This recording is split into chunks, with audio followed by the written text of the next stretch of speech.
The massive crystalline chamber of the Galactic Council fell into an unprecedented silence as Ambassador Zex Thara of the Andromedans delivered the news that would shake the very foundations of interstellar politics. Her translucent blue skin flickered with nervous bioluminescence as she spoke into the quantum communicator. "The human delegation has officially withdrawn from all diplomatic channels," she announced, her voice carrying across the chamber through universal translators. As of stellar date 2387.4, Terra has ceased all communication with the Council. The reaction was immediate and catastrophic. The crystalline hierarchs began resonating at panic frequencies, their harmonic vibrations creating an almost musical discord throughout the chamber. The gas-based nebula collective swirled in agitated patterns, their atmospheric forms shifting from calm blues to alarmed oranges and reds. Even the stoic silicon-based architects showed signs of distress, their geometric forms flickering between dimensions. Chancellor Mordoon, the ancient cephalopod ruler, who had overseen galactic diplomacy for over 3 centuries, extended his massive tentacles in a gesture of grave concern. His enormous braincase pulsed with worried patterns as he processed the implications. "This is unprecedented," he gurgled through his breathing apparatus. "In the 47 years since humanity joined the Council, they have never taken such drastic action.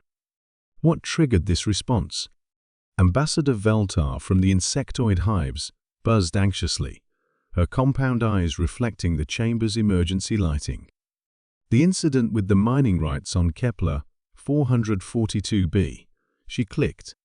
"We may have underestimated their attachment to that particular system."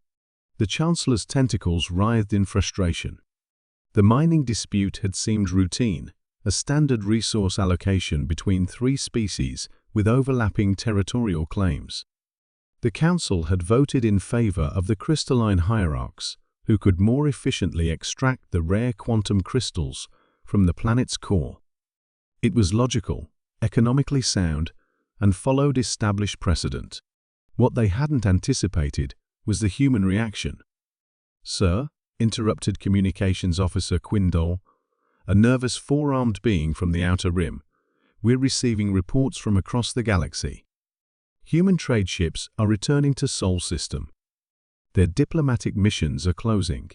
Their scientific expeditions are withdrawing from joint projects." The implications hit the chamber like a gravitational wave. Humanity, despite being one of the newer species in the galactic community, had become integral to the Council's operations in ways that many members had taken for granted. The ethereal beings, who existed partially outside normal spacetime, materialized more fully than usual, their concern evident in their increased opacity. "The humans oversee 17% of our medical research." Their collective consciousness spoke directly into the minds of the assembled delegates. "Their withdrawal will set back treatment for the Andorian plague by decades. Their engineering core maintains 43% of our deep space communication relays," added the mechanical representative of the AI collective, its optical sensors flashing red. "Without their maintenance protocols, inter-system communication will degrade within 6 months." But it was Ambassador Krevall from the warrior clans who voiced what everyone was beginning to realize. "It's not just what they do for us," she growled, her scaled hide rippling with concern. "It's what they prevent others from doing." The chamber fell silent again as the truth of her words sank in. Humanity's military, while not the largest in the galaxy, had proven remarkably effective at peacekeeping operations. Their fleets patrolled the contested borders, where the ancient rivalries between the Silicon architects and the energy beings occasionally flared into conflict. Their diplomatic corps had mediated 17 major disputes in the past decade alone. "The Void Hunters," whispered someone from the back of the chamber. The mention of the galaxy's most feared marauders sent ripples of fear through multiple species. The nomadic fleet of raiders had been kept at bay primarily through human-coordinated defense initiatives. Chancellor Mordun's brain case pulsed rapidly as he calculated possibilities. "What are our options?" he asked the assembly. "We could reverse the mining decision," suggested the hierarchs. "They're crystalline forms dimming with reluctance." "Unacceptable," buzzed the insectoid representative. "It would set a precedent that any species can simply withdraw from diplomacy to get their way." "But can we afford to lose them?"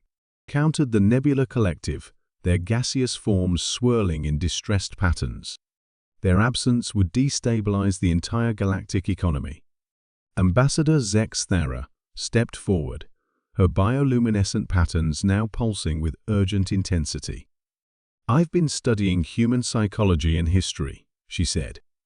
"This species has a pattern of behavior they call cutting ties and going it alone. They did it to their own planetary governments multiple times before achieving global unity." "What does that mean for us?" demanded Chancellor Mordun. "It means," she replied grimly, "that they're perfectly capable of surviving without us. But the real question is, are we capable of surviving without them?" The question hung in the chamber like a toxic cloud. For all their advanced civilizations and ancient wisdom, the assembled species had become dependent on humanity's unique combination of adaptability, engineering prowess, and diplomatic flexibility. "There's something else," Communications Officer Quindal interrupted nervously. "Long-range sensors are detecting massive construction projects in the Sol system. They appear to be building something big." The Chancellor's tentacles coiled in thought. In 47 years, humanity had gone from a single-planet species to one of the most influential members of the Galactic Council. If they were now focusing all their considerable energies internally, the implications were staggering. "Send a priority message to Earth," Chancellor Mordun finally decided. "Full diplomatic immunity, highest priority channels. We need to talk." The response came back within hours. "The Terran Federation acknowledges receipt of your message. We are currently unavailable for diplomatic engagement.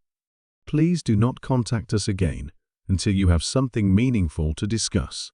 As the reality of complete human withdrawal settled over the Galactic Council, one thing became terrifyingly clear. They had underestimated not just humanity's importance to galactic civilization, but their willingness to abandon it entirely. In the depths of space, construction continued around Sol, and the galaxy held its breath,